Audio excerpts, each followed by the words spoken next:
곳에 나도 그들 중에 있겠다고 약속해 주셨습니다. 오늘 우리가 예수님의 이름으로 모였습니다. 그리고 하나님을 아버지라고 부릅니다. 이 자리 안에 하나님 함께 하셔서 좌정하시고 임재하셔서 하나님의 생명 안에 있는 능력을, 하나님의 생명 안에 있는 빛을 각 사람에게 부어 주시옵소서. 예수님 이름으로 기도드리옵나이다. 아멘.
우리 스테파노스 어르신들을 하나님께서 목자 되셔서 여러분들의 머리에 흰 면류관을 쓰시는 이 시간까지 인도해 주셨습니다.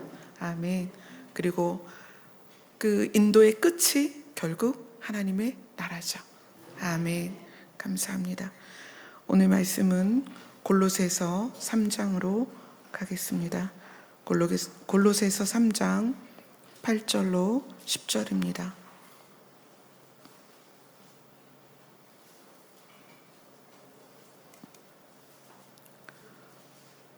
골로새서 3장 8절로 10절 다 같이 찾으셨으면 함께 읽겠습니다. 시작.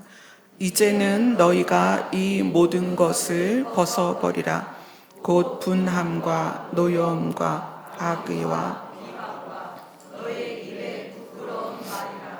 너희가 서로 거짓말을 하지 말라. 옛사람과 그 행위를 벗어버리고 새 사람을 입었으니 이는 자기를 창조하신 이의 형상을 따라 지식에까지 새롭게 하심을 입은 자니라. 아멘. 세 사람에 대해서 지난주에도 함께 나눴습니다. 그래서 오늘은 세 사람이 과연 실체가 무엇이냐, 또 실제로 그 세 사람을 우리가 어떻게 인식을 해야 될까를 말씀을 통해서 보도록 하겠습니다. 세 사람을 입었다라는 것이 오늘 우리 안에서 확실하게 인식이 됐으면 좋겠습니다. 여러분들이 주일마다 먼 곳에서 차를 타고 오십니다. 물론 가까이 계신 분들도 있지만 교회를 다니는 거에 의미를 두지 마세요. 우리가 예배를 드리는 것은 신을 인식하고 신을 인정한 자만이 누리는 기쁨입니다. 단순히 교회 모여서 친한 사람들 만나고 점심 식사 맛있게 하고 또 외로울 때 그들과 연락하고 이 차원이 아니에요. 교회에 온다는 것은, 또 어떤 사람은 교회에 못 올 수도 있죠. 상황이. 예배를 드린다는 것은 신에 대한 나의 인식이 신에 대한 경배로 드러나는 거예요. 그래서 이 시간은 우리가 몸과 마음과 뜻과 정성을 다해서 하나님께 경배를 드리는 시간입니다. 아멘. 그런데 오늘 말씀이 새 사람을 입었다라고 지난주부터 우리에게 말씀을 하십니다. 자, 갈라디아서로 갑니다.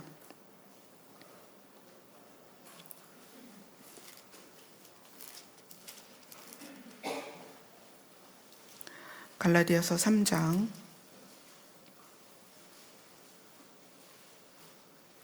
23절부터 27절까지 보겠습니다. 자, 우선 갈라디아서 3장 23절을 읽겠습니다. 시작. 믿음이 오기 전에 우리는 율법 아래에 매인 바 되고 믿음이 오기 전에 우리는 율법 아래에 매인 바 되고 율법에 붙잡혔었고, 그리고 나중에 계시될 믿음의 때까지 갇혀 있었다. 어디에? 율법에. 그래서 하나님을 신으로 인식한 유대인들이 무엇을 해야만 하나님이 나를 기뻐하신다라는 개념 아래 이 율법을 철저히 지켰습니다. 그래서 율법에 매여 있고 갇혀 있다 이렇게 표현하고 있죠. 매여 있고 갇혀 있다. 그런데 언제까지? 믿음의 때까지만이다. 믿음이 생길 때까지만이다. 그러니까 관계를 인식했는데, 신과 인간의 관계를 인식했는데, 신과 인간의 관계를 유지하는 방식을 무엇을 하는 것으로 했다는 거예요. 그래서 제사를 드리고 한 달에 초하루에 금식을 하고, 뭔가 소출이 있으면 11조를 하고 양을 드리고, 이런 어떤 여러 가지 형식을 통해서 내가 인식한 신을, 나와의 관계를 유지하는 방식, 이것이 율법이었다. 그래서 그 율법에 매여 있고 갇혀 있었던 이유는 이 율법대로 내가 행하지 않으면 신과 나와의 관계가 유지될 수 없다라고 율법 아래에선 그렇게 인식하며 살아왔다는 거예요. 그런데 그 율법이 언제까지다? 믿음이 생길 때까지다. 그래서 그 믿음에 대해서 이제 우리가 알아야 되겠죠. 자, 24절을 같이 읽겠습니다. 시작. 이같이 율법이 우리를 그리스도께로 인도하는 초등교사가 되어 우리로 하여금 믿음으로 말미암아 의롭다함을 얻게 하려 함이라.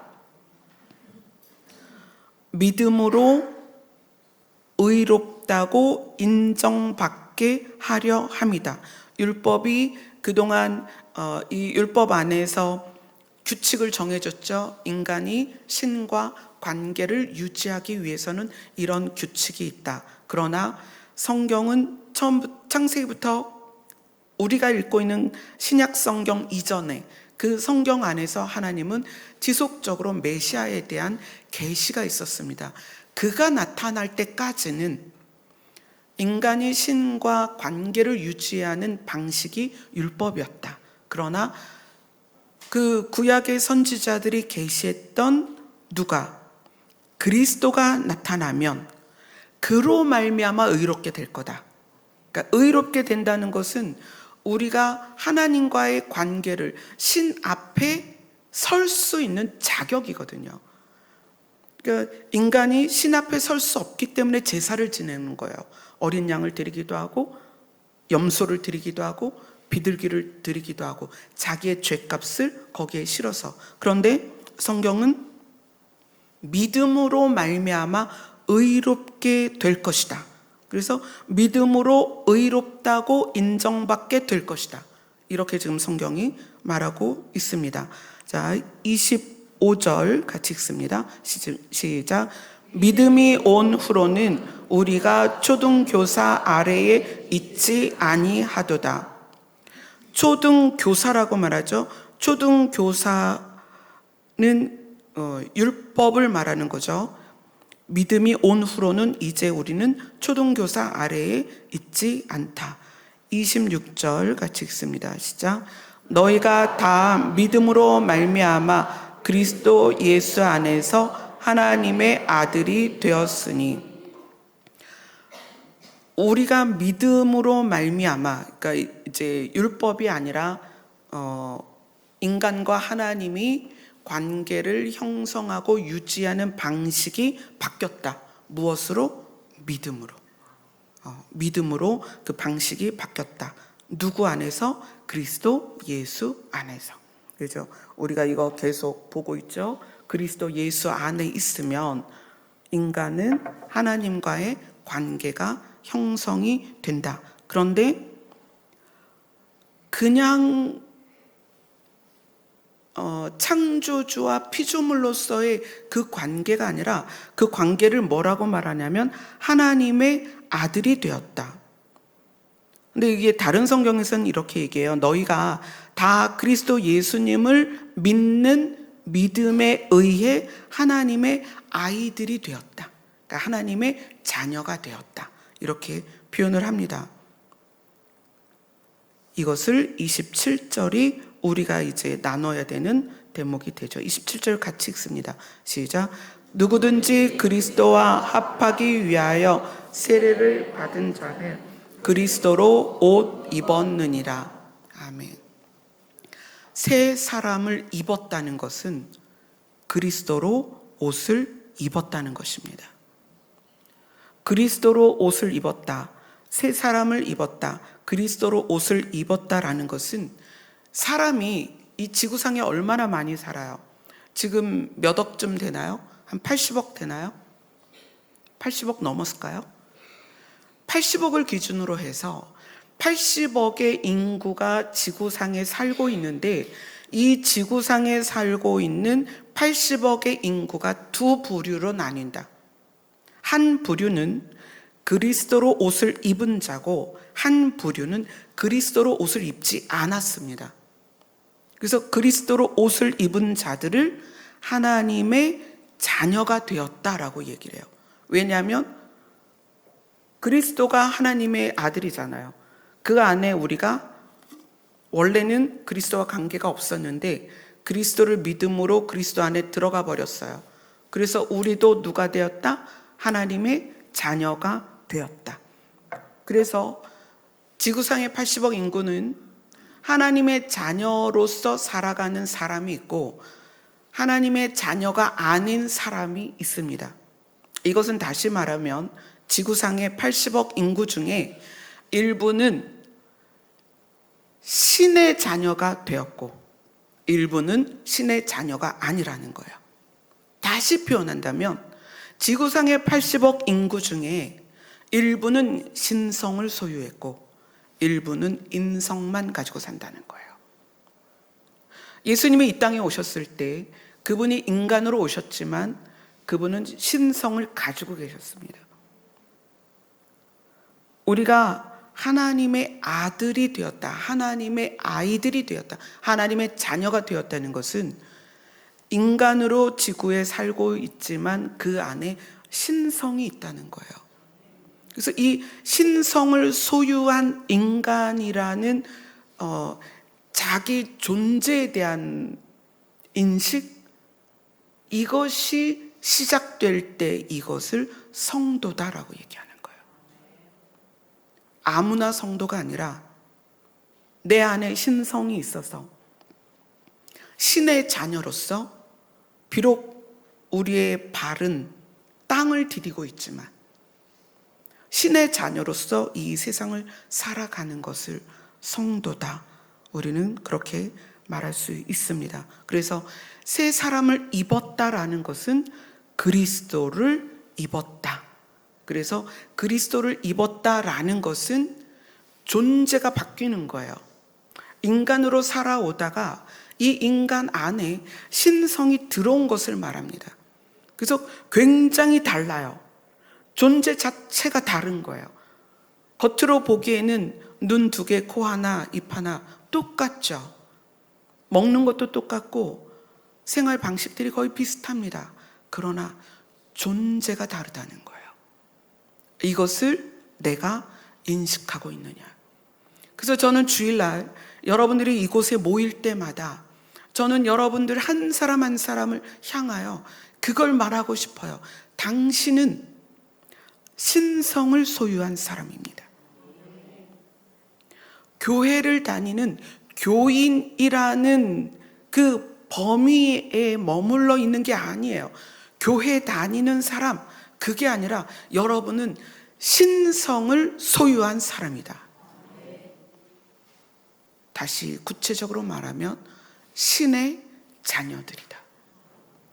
여러분, 그것이 얼마나 인식되어 있나요? 그것이 내 삶을 움직이는 주체가 되어야 됩니다. 자기 자신을 누구라고 인식하느냐, 이게 굉장히 중요한 거예요. 우리는 자라온 환경이나 우리 MBTI 요즘 많이 하는데 각자의 기질과 소질들이 다 다릅니다. 그러나 그리스도를 믿는 믿음 안에서는 동일한 주체성이 있다는 거예요. 그게 뭐예요? 신성입니다. 신의 자녀라는 거예요. 그래서 출발, 내가 인생을 살고 어떤 것을 선택하고 어떤 것을 결정하는 출발이, 그 출발점이 뭐냐면 신의 자녀로서의 각성에 의한 결정이어야 된다는 거예요. 신의 자녀로서의 각성에서 시작된 행동이어야 된다는 거예요. 신의 자녀로서의 각성에 의한 생각의 구조를 가져야 된다는 거예요. 이게 실제가 되고 구체화되지 않으면 우리 안에 뭐가 결여되기 시작하냐면, 처음 우리에게 신성이 부어졌을 때에 그 신성 안에 있는 능력들이 인성 안에 함몰돼서 신성의 능력이 밖으로 드러나지 않습니다. 내가 신의 자녀라는 것은, 하나님의 자녀라는 그 자기 존재의 인식이 너무 중요하다는 거예요. 세상을 이길 능력은 그것뿐입니다. 세상에 허다한 많은 종류로서 우리가 누리기도 하고 소유하기도 하고 그걸 위해서 노력을 합니다. 그러나 그것은 세상의 경계를 넘을 수는 없다는 거예요. 근데 세상의 경계를 넘는 것이 신성입니다. 그러니까 우리 안에 부어진 신성이 세상의 경계를 넘어서는 거예요.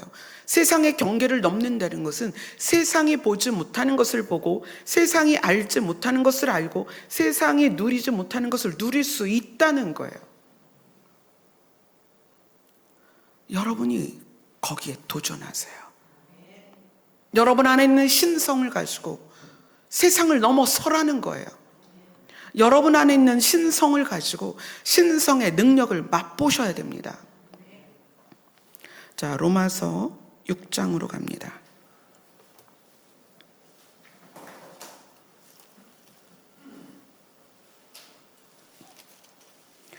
로마서 6장 4절입니다.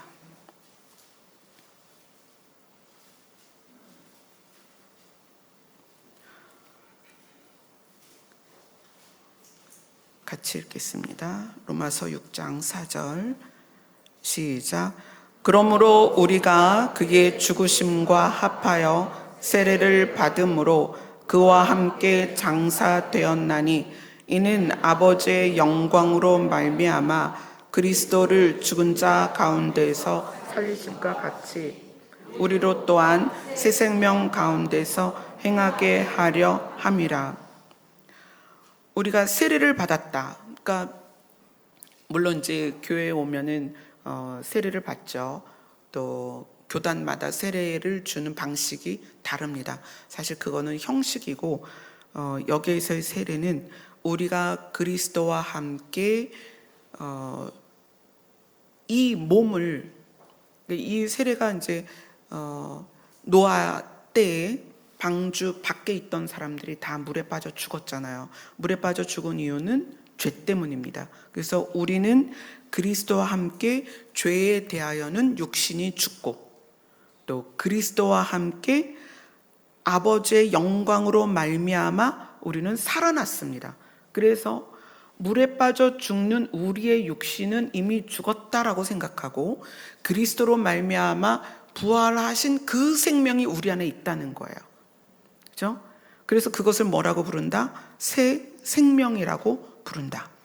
그 새 생명을 소유한 예수님을 우리가 입었기 때문에 우리가 새 생명을 소유했다는 거예요. 새 사람은 예수 그리스도이고 그리스도를 입었다는 것은 새 생명을 우리가 소유하게 되었다. 그래서 육의 생명과 새 생명은 동력 자체가 다르고요. 추구하는 게 다릅니다.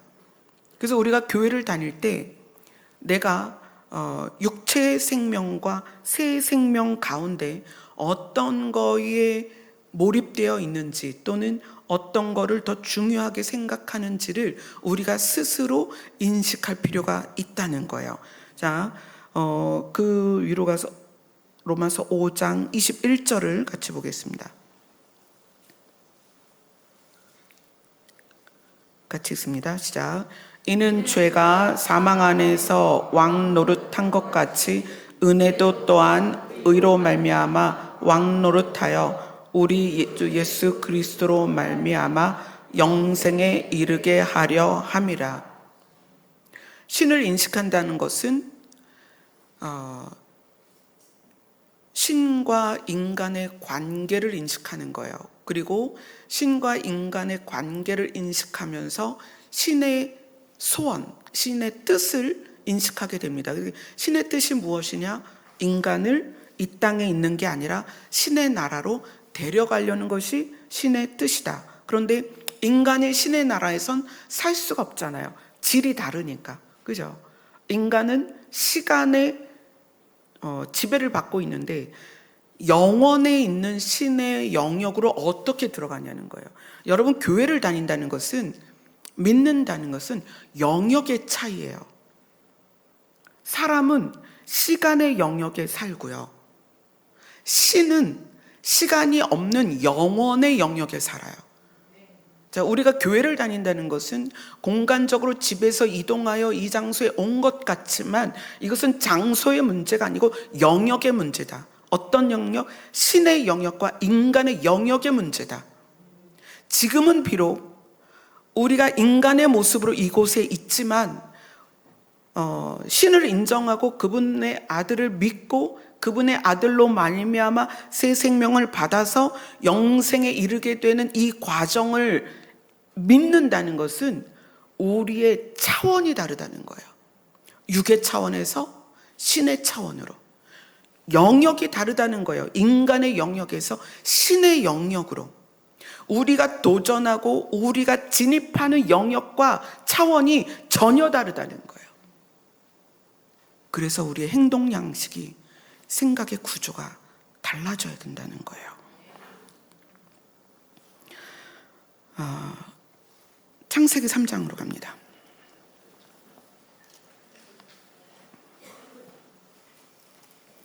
창세기 3장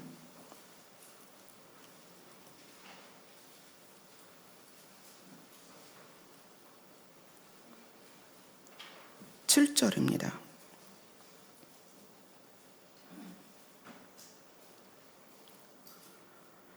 같이 읽습니다. 시작.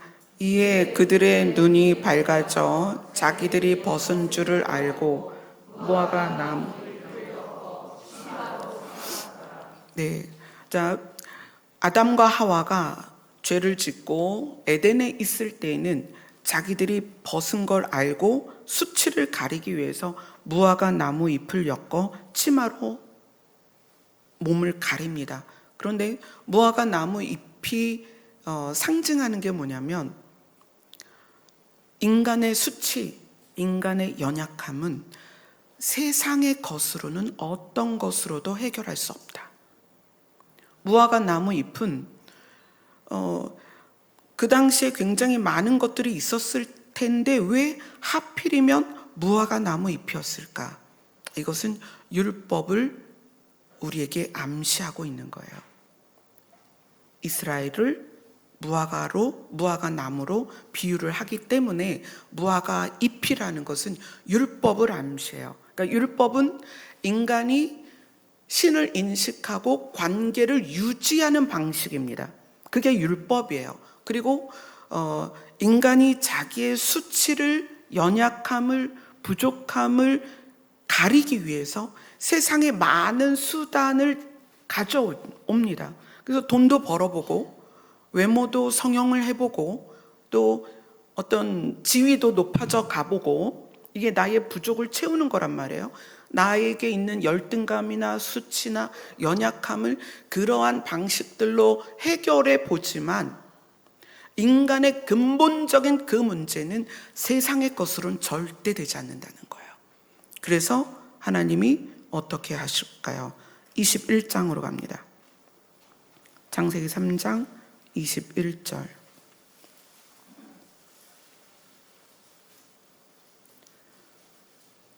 같이 읽습니다. 시작. 여호와 하나님이 아담과 그의 아내를 위하여 가죽 옷을 지어 입히시느니라. 아담과 하와가 새 옷을 입게 됐어요.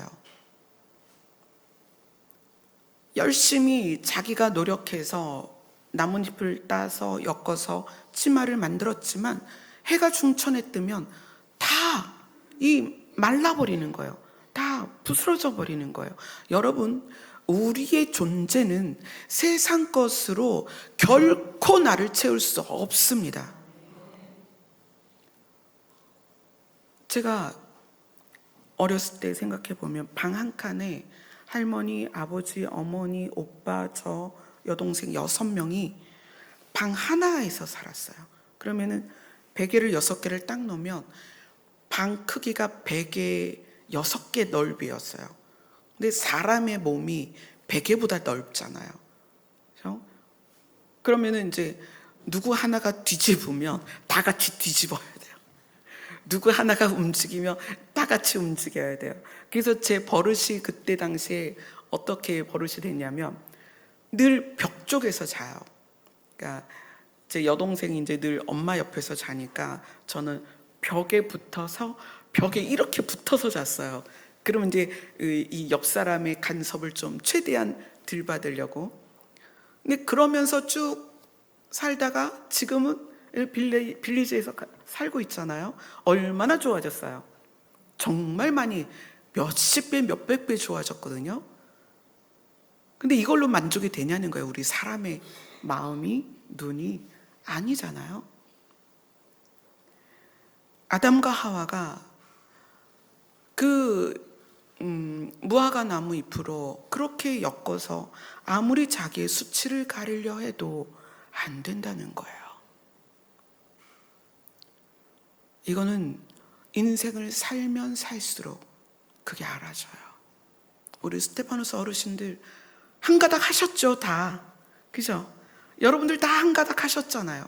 그 한 가닥 했던 그것들이, 그 명예와 물질이 지금 이 시간에 우리에게 무엇을 남겨주냐는 거예요. 다 사라지고 없는 거거든요.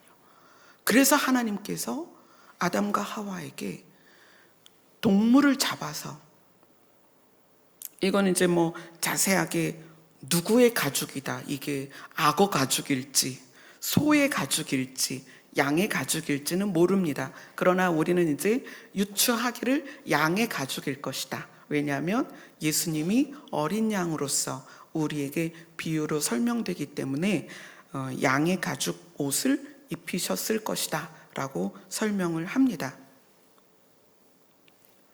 우리 존재의 가치와 실제는 하나님께서 해결해 주십니다. 아담과 하와가 가죽옷을 입으면서 다시는 나뭇잎을 나무에서 따지 않아도 됐다는 거예요. 나뭇잎을 엮는 수고를 하지 않았습니다. 우리의 인간으로서의 모든 수치와 생명의 연약함, 육에 속한 생명의 연약함, 이 연약함을 해결할 수 있는 분은 하나님뿐이십니다. 근데 그 하나님께서 예수 그리스도를 통하여 우리에게 무엇을 주셨다? 새 생명을 주셨다. 그래서 이 아담과 하와의 그 무화과 나무 잎으로 옷을 해입고, 그 다음에 하나님께서 예수 그리스도를 통하여 그 가죽옷으로 옷을 입히는 이 내용 자체가 이미 창세기에서 에덴을 시작으로 우리에게 예수 그리스도로 말미암는 하나님의 나라로 가는 것까지가 함축적으로 여기에 녹아져 있고 우리에게 알려주고 설명해 준다는 거죠. 자, 그 다음에 로마서 13장으로 갑니다.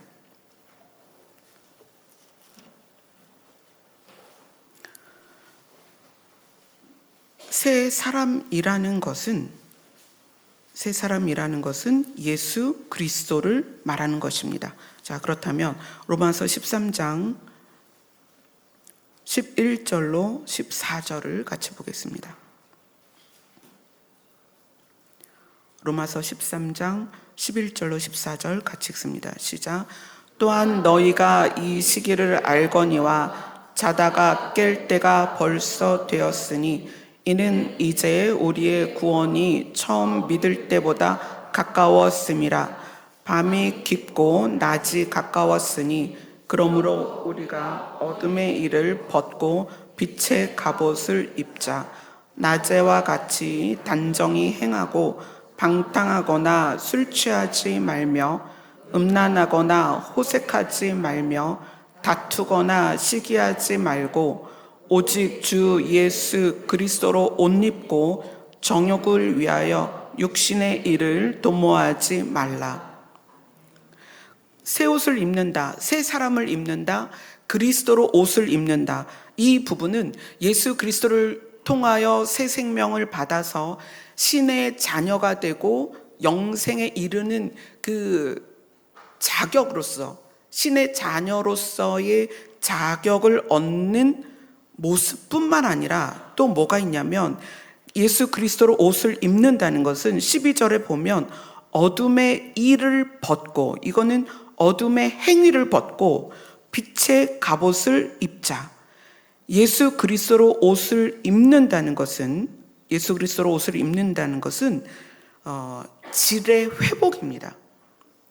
본질을 내가 깨달았다면, 예수 그리스도로 옷을 입어서 내가 신의 자녀가 됐다면 신의 자녀로서의 본질을 회복하는 것을 그리스도로 옷 입는다라고 표현을 하는 거예요. 그러니까 그리스도로 옷 입는다는 것이 처음에는 신성으로서 신성이 주어지는 과정이라면 그리스도로 옷 입는다는 것은 인성으로서 그리스도를 닮아가는 걸 말하는 거예요.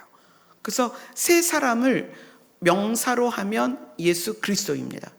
근데 새 사람을 형용사로 말하면 예수 그리스도 같다. 예수 그리스도를 닮아가는 것.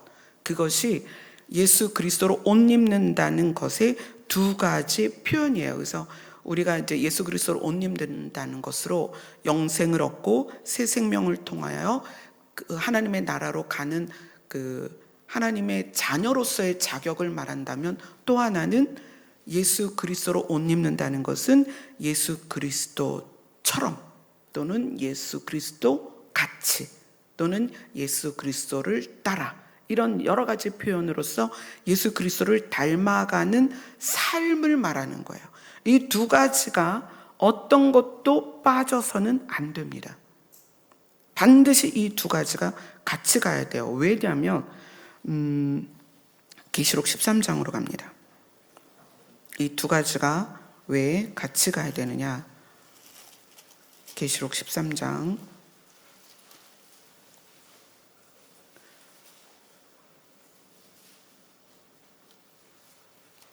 계시록 3장입니다. 계시록 3장 17절, 18절 같이 보겠습니다. 시작. 내가 말하기를 나는 부자라 부요하여 부족한 것이 없다 하나 내 곤고한 것과 가련한 것과 가난한 것과 눈먼 것과 벌거벗은 것을 알지 못하는도다.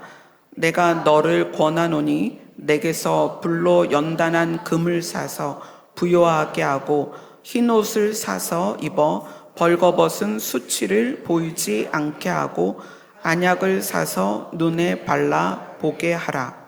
자, 라오디게아 교회에게 말하는 거예요. 너희가 벌거벗었는데 그걸 알지 못한다. 아담과 하와가 에덴에 있었는데 벌거벗었고, 그래서 그 수치를 가리기 위해서 무화과 잎으로 어찌하든 자기 노력으로 해보려고 했습니다. 그런데 이 라오디게아 교회 사람들은 교회를 다니기는 하는데, 교회라는 공동체 안에 있기는 하는데 예수 그리스도를 입지 않았습니다. 여러분, 그럴 수 있다는 거예요. 교회 안에 있는데 벌거벗은 거예요. 교회에 다니는데 흰옷을 입지 않은 거예요. 교회에 다니는데 목사를 하는데 사역자인데, 사역자는 교회 안에 굉장히 다양한 분야로 사역자가 있죠. 그런데 흰옷을 입지 않았다는 거예요. 그럴 수 있습니다. 라오디게아 교회 성도들에게 이야기를 하는 거예요. 너희가 벌거벗었다. 흰옷을 사서 입어 벌거벗은 수치를 가려라. 근데 그 흰옷이 누구예요? 예수 그리스도예요. 그분을 입어야 된다는 거예요. 어떻게 입는 거예요? 그분을 믿어야 되는 거예요. 안타깝죠? 함께 공동체에 있지만 흰옷을 입지 않을 수도 있다는 거죠. 그죠? 이 흰옷을 이제 제일 많이 나오는 곳이 계시록인데, 그래서 이 계시록은 흰옷으로 예수 그리스도를 상징합니다. 계시록 3장 4절에서 5절을 볼게요.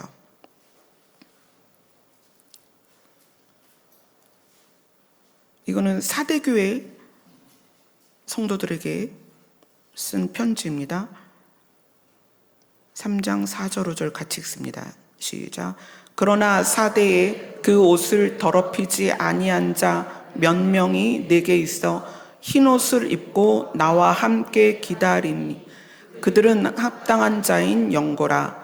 이기는 자는 이와 같이 흰옷을 입을 것이요 내가 그 이름을 생명책에서 결코 지우지 아니하고 그 이름을 내 아버지 앞과 그의 천사들 앞에서 시인하리라. 자, 이것은 아까 읽었던 라오디게아 교회하고는 좀 다른 흰옷이에요. 라오디게아 교회에서의 흰옷은 예수 그리스도로 온전히 입혀지지 않은 사람에게 네가 벌거벗었다라고 이야기를 한다면, 이 4대 교회에 있는 사람들에게 말하는 흰옷은 너의 흰옷이 더럽혀졌다는 거예요.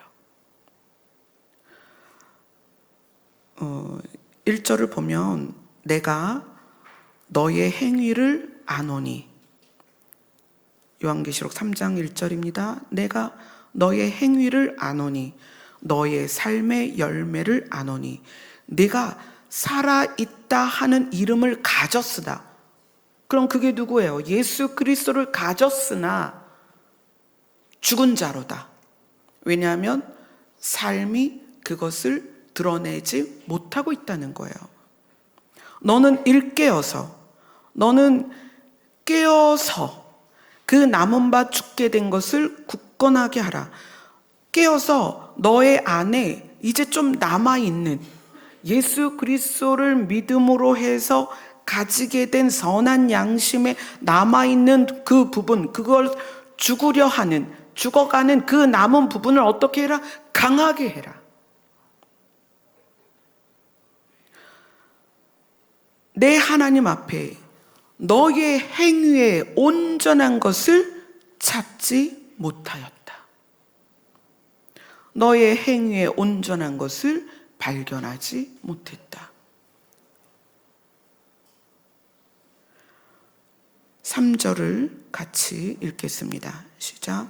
그러므로 내가 어떻게 받았으며 어떻게 들었는지 생각하고 지켜 회개하라. 만일 일깨지 아니하면 내가 도둑같이 이르리니 어느 때에 내게 이르는지 내가 알지 못하리라. 말씀을 어떻게 들었느냐? 너희들이 복음을 어떻게 받았느냐? 뭐라고 말씀에 써 있느냐? 너희들이 계명을 어떻게 받았느냐? 그 안에 뭐라고 써 있느냐? 그것을 굳게 붙들고 그 말씀을 지켜서 회개하라. 그러니까 말씀을 지키는 삶을 살아라. 그렇게 하지 않으면 내가 도둑같이 너희한테 갈 텐데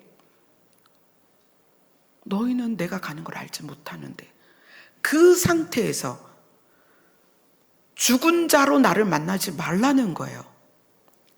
살았다 하는 이름을 가졌지만 죽은 자라는 거예요. 예수 그리스도를 그 새 옷을 입었음에도 불구하고 죽은 자는 어떻다? 그 옷이 더럽혀져 있다는 거예요. 그래서 이것이 뭐와 연결이 되냐면 생명책에서 이름이 지워질 수 있다라는 가능성을 이야기해 주는 거예요.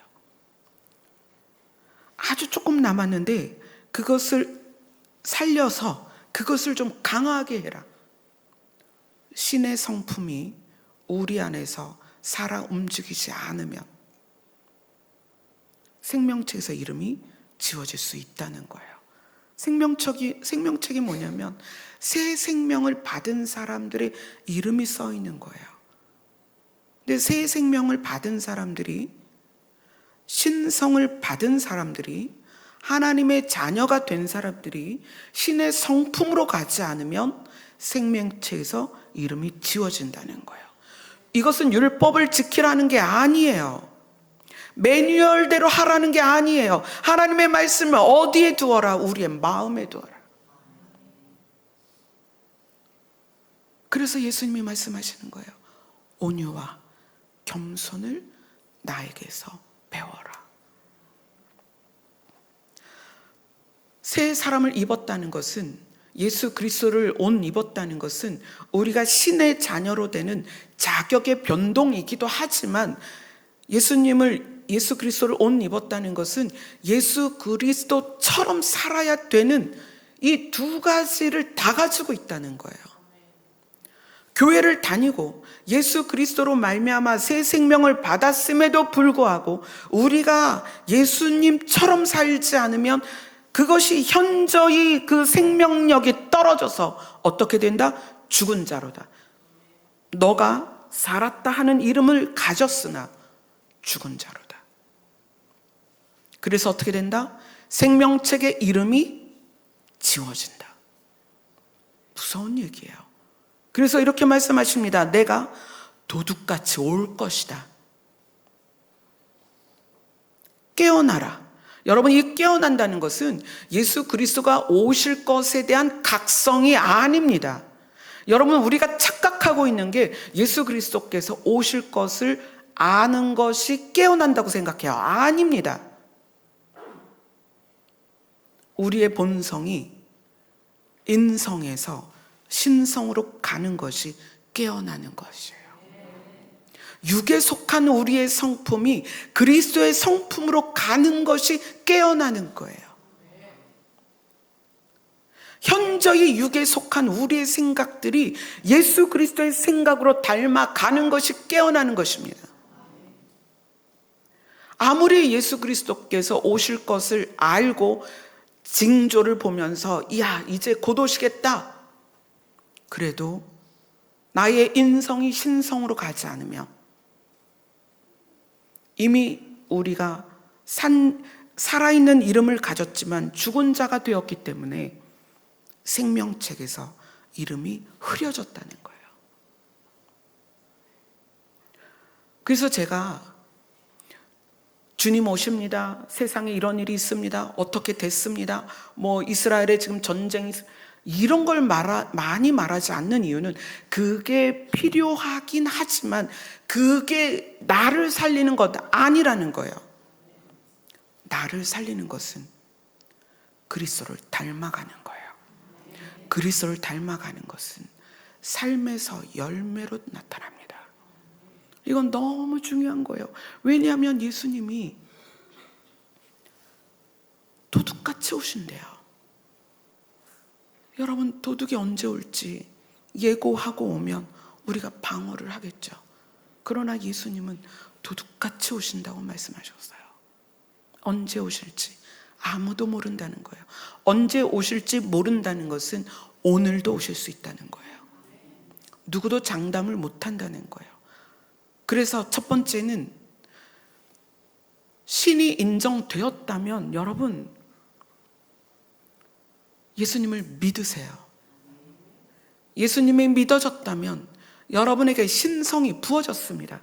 여러분 자신을 더듬어서 신성을 찾아내셔야 됩니다. 예수님이 말씀하셨어요. 너희를 신이라 하지 않았느냐. 그런데 우리는 여전히 내가 신인 줄 모르고 산다는 거예요. 그래서 땅의 것으로 우리를 더럽히고 있다는 거예요. 그래서 예수님이 말씀하십니다. 너희들에게 내가 흰옷을 입혀줬지 않니? 내가 나 자신을 각을 떠서 피를 다 쏟고 내가 너희에게 입혀줬다. 그게 뭐예요? 신성으로서 우리에게 예수 그리스도 자신이 입혀졌다는 거예요. 그런데 그것을 전혀 인식하고 살지 않는다는 거예요. 무엇을 먹을까? 무엇을 마실까? 무엇을 소유하고 내가 어떻게 하면 드러나고 내가 어떻게 하면 높아지고 내가 어떻게 하면 인정받을까 하면서 산다는 거예요. 이것이 지속되다 보니 우리 안에 있던 신성이 작아져서 어떻게 되었다? 죽게 되었다. 살아있는 분의 이름을 가졌지만 죽게 되었다. 그 남아있는 작은 불씨를 살리라는 거예요. 그래서 그것이 강해져야 된다는 거예요. 여러분의 신성을 찾아내세요. 너무 작아진 여러분의 신성을 꺼내야 되는 거예요. 그리고 그 신성을 극대화시켜야 되는데 그 신성을 극대화시키는 거는 예언하고 계시를 보고 듣고 뭐 환상을 보고 그게 신성을 극대화하는 것이 아닙니다. 신성의 극대화는 예수 그리스도를 닮는 거예요. 그분의 성품으로 나아가는 것입니다. 아멘. 오늘 본문으로 다시 돌아갑니다. 골로새서 3장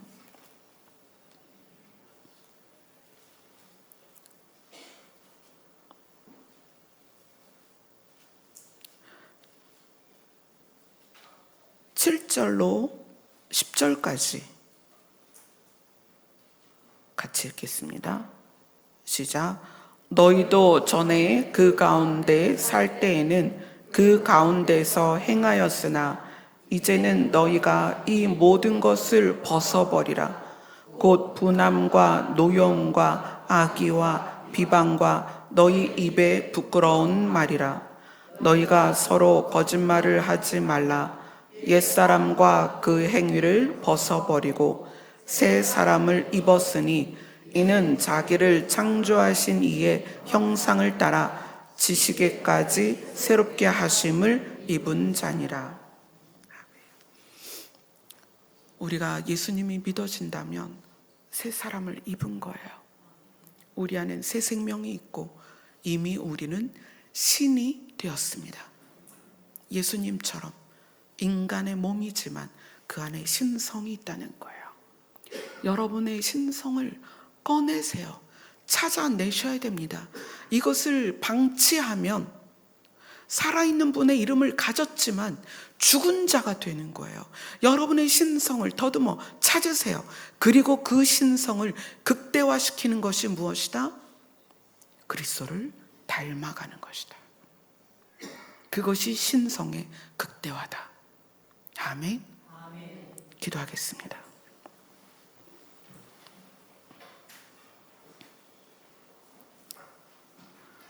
우리가 신으로서 이 땅을 살지 못하고 있습니다.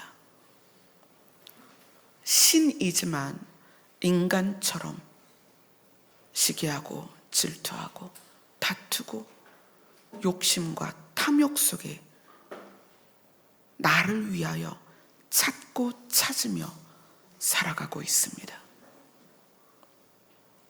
예수 그리스도를 믿지만 육으로 살면 죽은 자라고 말하고 있습니다. 주님 도둑같이 오실 텐데 이제 죽은 자의 모습을 벗어버리고 산 자로, 새 생명을 소유한 자로, 신성을 소유한 자로, 신의 자녀로 살게 하여 주시옵소서. 예수님 이름으로 기도드리옵나이다. 아멘.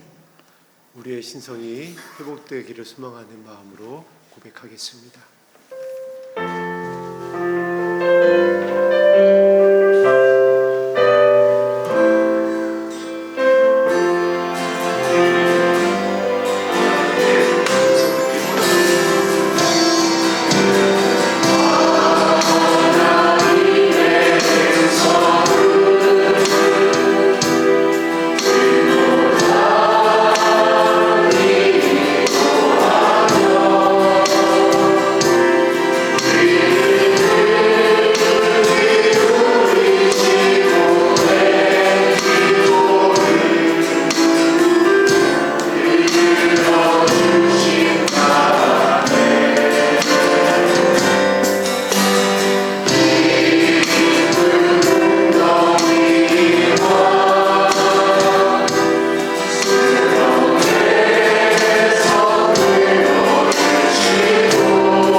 사람을 입었다는 것은 내 문제입니다.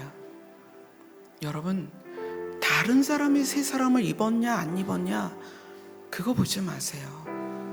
도둑같이 오신다는 것은 나에게 오신다는 거예요. 남의 집에 예수님 오시는 거 신경 쓰지 마세요. 새 사람을 입었냐는 것은 내 문제입니다. 여러분, 눈 들어서 여러분의 두 눈으로 남을 살피지 마세요. 새 사람을 입었느냐는 내 문제입니다. 누가 어떻고 누가 어떻고 누가 어떻고 그러지 마세요. 지금 내가 살았느냐 죽었느냐 문제예요. 여러분, 예수님이 오신다는 것은 내 문제입니다. 내가 그분 안에 있느냐, 내가 살아있느냐, 내가 생명책에 이름이 있느냐, 내가 그리스도를 닮아갔느냐의 문제지 남의 문제가 아니라는 거예요. 남의 말 하지 마세요. 내 문제입니다. 여러분이 무릎을 꿇어야 되는 것은 내 문제입니다. 누구에 대하여 비난하고 비판하고 눈을 치켜뜨고 아래로 뜨고 그럴 시간이 아니라는 거예요. 도둑같이 오신다는 것은 내 문제입니다. 어떻게 할 거예요? 우리가 벌거벗었는데 그걸 알지 못하고요. 우리의 옷이 더럽혀졌는데 그걸 알지 못하고 남의 옷에 묻은 티를 가지고 값내라 대추내라 이루고 있다는 얘기예요. 지금 남의 심장을 뜯을 때가 아니라 내 심장을 뜯을 때라는 거예요. 나의 신성이 어디 갔냐는 거예요. 내 신성이 나를 이끌어 가고 있나요? 내 신성이 나를 휘어잡고 있나요? 내 신성이 나에게서 능력을 발휘하고 있나를 보자는 거예요. 우리는 여전히 우리의 두 눈으로 남을 살피기 바빠요. 넌 뭐하니? 넌 어떻게 하니? 그리스도의 오심은 나의 문제입니다. 이것은 내 문제예요. 여러분이 그리스도로 옷 입은 것이 그 옷이 벗겨졌는지 더럽혀졌는지 내 문제라는 거예요. 오늘 한 시간은 여러분 내 심장을 뜯었으면 좋겠습니다. 내 심장을 꺼내서 그리스도의 피에 담궜으면 좋겠습니다. 내 몸에 흐르는 내 피를 다 쏟아내고 그리스도의 피로 채웠으면 좋겠습니다. 주님이 도둑같이 오시는데 우리 안에 신성은 어디 갔나요? 1시까지 함께 기도하겠습니다.